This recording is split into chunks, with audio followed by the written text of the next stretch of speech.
আসসালামু আলাইকুম। আবার ছোট্ট একটি ভিডিও নিয়ে আপনাদের সামনে চলে আসলাম অনেকদিন পরে। আজকে আমরা যাচ্ছি আপেল বাগানে ঘুরতে। তো এই যে আমরা আপেল বাগানে এসে পড়েছি।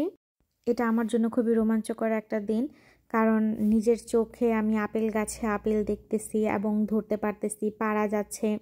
তারপরে এই দেশের একটা ফল হচ্ছে পেয়ারন, সেই পেয়ারন গাছে পেয়ারন হতে দেখা, এই ফলটা আমার খুবই প্রিয়, খুবই প্রিয়। তো মানে এটা অনেক অন্যরকম একটা, আর বাগানটা খুবই সুন্দর গোছানো, আর আপেলগুলো এত সুন্দর মনে হচ্ছিল যে আমার দিকে তাকায় আছে। কিন্তু আপনি যদি সরাসরি গাছ থেকে আপেল পেড়ে খান প্রথমে একটু কষ লাগবে, কিন্তু এই ফলগুলো পেড়ে 2-3 দিন ঘরে রেখে তারপর নাকি খেতে হয়। তো এই আপেল বাগানের এক পাশে এই সুন্দর হলুদ ফুলগুলো চোখে পড়লো, তারপর ভাবলাম আপনাদেরকেও একটু দেখাই আর কি।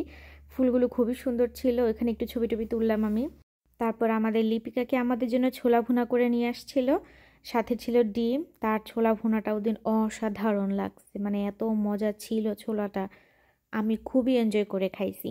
সাথে আপনার শুকনা মরিচ ছিল, শসা ছিল, মানে লিপিকা কি ডেকোরেশন করারও সুযোগ পাইতেছে না, সবাই বাটিতে করে নিয়ে নিয়ে খাওয়া শুরু করে দিছে। তো এর মধ্যে আমাদের হচ্ছে আপনার এই চুলাতে আপনার মোরগ পোলাও রান্না করবে আমার খালা। মোরগটা মানে মুরগির মাংসটা বাসা থেকে অর্ধেক রান্না করে নিয়ে আসছে, আর বাকিটা হচ্ছে আমরা এখানে রান্না করব একটা পিকনিকের মতো। এখানে আসলে আমরা সাধারণত আসছি পিকনিক করার জন্যই, সাথে আপেল বাগান ঘোরার জন্য। তো আপেল বাগান ঘুরে তারপর আমরা এখানে রান্না করতে আসছি, ঘুরতে আসছি। তো রান্না বান্না করা শেষ, এখন সবাই লাইনে দাঁড়াচ্ছে খাবার খাওয়ার জন্য, কারণ তখন অলরেডি অনেক দেরি হয়ে গেছিলো আর সবার খুবই ক্ষুধা লাগছিল। আর এই মোরগ পোলাওটা দেখতে মানে অসাধারণ হয়েছে, খাইতে তো আরও মজা হয়েছে। মনে করেন খোলা আকাশের নিচে এতগুলো মানুষ একসাথে, তারপরে হচ্ছে প্রকৃতির সাথে, সমুদ্রর সাথে, মানে একদম মিলেমিশে একাকার আমাদের বনভোজন। তো আমি মাশাল্লাহ অনেকগুলো ভাত খাইছিলাম আর কি, মোরগ পোলাও। তারপরে যে এখানে সবাই বসে খাচ্ছে, তার মধ্যে ছোট্ট একটা ক্লিপ আমি নিয়ে নিলাম। আসলে ওরকমভাবে ভিডিও করি নেই, টুকটাক করছি আর কি। এরপরে আসলাম একটু সমুদ্রের কাছে সমুদ্র দেখতে, আর সমুদ্র দেখে তো একদম মন প্রাণ সব ঠান্ডা হয়ে গেছে, এত ভালো লাগতেছিল ওই দিন। তারপর সমুদ্রের পানিতে নিজেকে একটু ভিজিয়ে নিলাম, আর অনেক এনজয় করতেছিলাম দিনটা।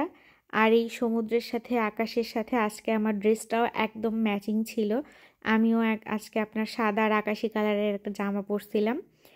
তো মানে একদম সব কিছু মিলে মিশে একাকার হয়ে গেছি আমি।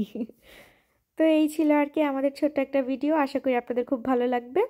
আর আমি চেষ্টা করব ভিডিও প্রতিদিন আপলোড করার জন্য, যেহেতু একটু কাজ থাকে, ব্যস্ত, সেজন্য আর কি আপলোড করা হয় না, কিন্তু আমি চেষ্টা করি, কিন্তু তাও পারি না, একটু অলস তো, যাই হোক।